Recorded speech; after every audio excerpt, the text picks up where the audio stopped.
बिस्मिल्लाहिर्रहमानिर्रहीम। 9th class. आज की वीडियो में हम chapter 9 nature of science and physics के एमसीक्यूज सॉल्व करेंगे। फर्स्ट एमसीक्यूज है, what is the best definition of the term theory as it is used in science. ये 4 option दिए गए हैं और इनमें से ये कहा गया है कि कौन सा जो स्टेटमेंट है वो बेस्ट डिस्क्राइब कर रहा है थ्योरी की डेफिनेशन को। थ्योरी इज ए गेस और hunch about something that has occurred in nature. Theory is a comprehensive set of ideas explaining a phenomena in nature. Theory is based on verifiable laws and can be proven true. A theory is a hypothesis that uses laws and observation to make an assumption. अगर आप इन चारों statement को और से देखें तो theory के topic के मुताबिक जो आपकी बुक में गिवन है, जो इसमें से बी ऑप्शन है, theory is A comprehensive set of ideas explaining a phenomena in nature, ये आपके पास करेक्ट होगा। ठीक है, तो इसका जो ए ऑप्शन है वो करेक्ट है। B option, theory is a comprehensive set of ideas explaining a phenomena in nature, B option correct है। नेक्स्ट हमारे पास एमसीक्यूज नंबर 2 है, which statement below correctly identifies the difference between laws and theories. ये जो नीचे statements दी गई हैं इनमें से कौन सी स्टेटमेंट डिस्क्राइब कर रही है लॉज और थ्योरीज के दरमियान डिफरेंस को। Laws describe phenomena while theories explain why phenomena exist. Laws are a statement of fact while theories are a statement of opinion. Laws explain why phenomena exist while theories explain how. Laws are a prediction of phenomena while theories are an explanation. तो इन चारों options में से अगर आप laws और theories की बात करें तो लॉज जो होते हैं वो डिस्क्राइब करते हैं रिलेशनशिप और उन पैटर्न्स को जो कि नेचर में ऑब्जर्व किए जाते हैं, वो चाहे मैथमेटिकल इक्वेशंस ही की फॉर्म में ही क्यों ना हो। ठीक है, जबकि थ्योरीज जो हैं वो क्या करते हैं, एक्सप्लेनेशंस उन पैटर्न्स की और उन रिलेशनशिप्स की उन पे डिपेंड कर रही होती हैं।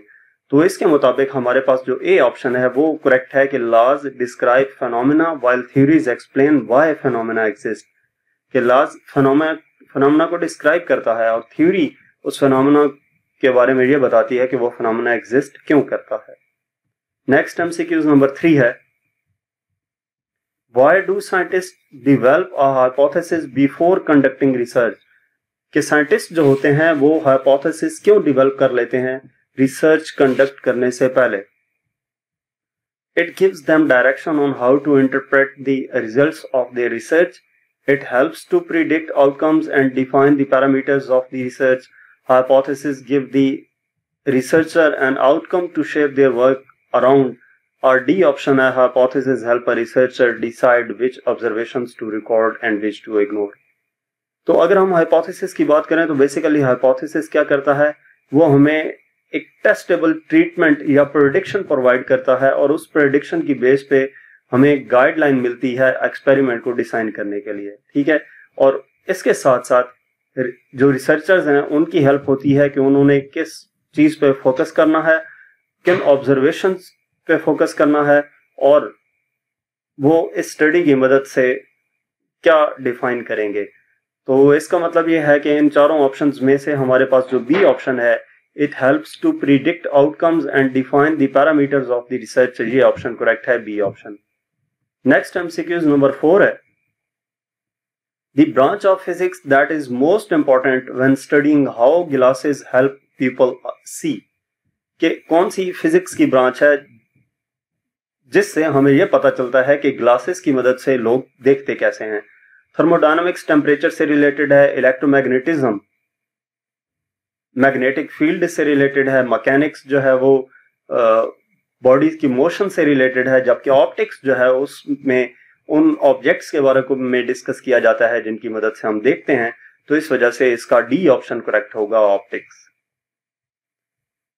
नेक्स्ट हमारे पास एमसीक्यूज नंबर 5 है, when studying how air conditioners cool your house then it is, कि एयर कंडीशनर्स जो हैं वो घर को ठंडा रखते हैं, ये कौन सी ब्रांच में आता है। थर्मोडायनामिक्स टेम्परेचर से रिलेटेड है, तो डेफिनेटली जो एयर कंडीशनर्स हैं वो ठंडा रखते हैं, यानी कि टेम्परेचर जो है वो लो कर देते हैं।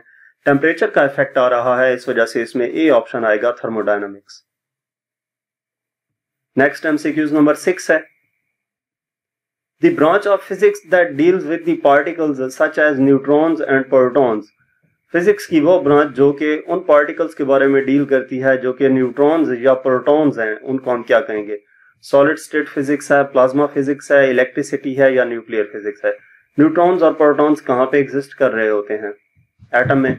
तो इसका मतलब ये है कि जो न्यूक्लियर फिजिक्स है, न्यूक्लियर फिजिक्स में हम एटॉमिक न्यूक्लियाई के कंपोनेंट्स और बिहेवियर को डिस्क्राइब करते हैं। इस वजह से इसका डी ऑप्शन करेक्ट होगा, क्योंकि न्यूट्रॉन्स और प्रोटॉन्स न्यूक्लियस में ही पाए जाते हैं। इलेक्ट्रॉन्स न्यूक्लियस के अक्रॉस ऑर्बिट्स में रिवॉल्व करते हैं, तो इस वजह से ये डी ऑप्शन है। न्यूट्रॉन्स और प्रोटॉन्स के बारे में पूछा गया था, nuclear physics. Next MCQs number 7 है, which branch of science plays an important role in engineering. Science की कौन सी ब्रांच इंजीनियरिंग में इंपॉर्टेंट रोल प्ले करती है? बायोलॉजी है, केमिस्ट्री है, फिजिक्स है या जेनेटिक्स है? तो डेफिनेटली इंजीनियरिंग में जो बेस्ट रोल प्ले करती है वो फिजिक्स है। एमसीक्यूज नंबर 8 है, physics is one of the branches of physical sciences, biological sciences, social sciences और लाइफ साइंसेज।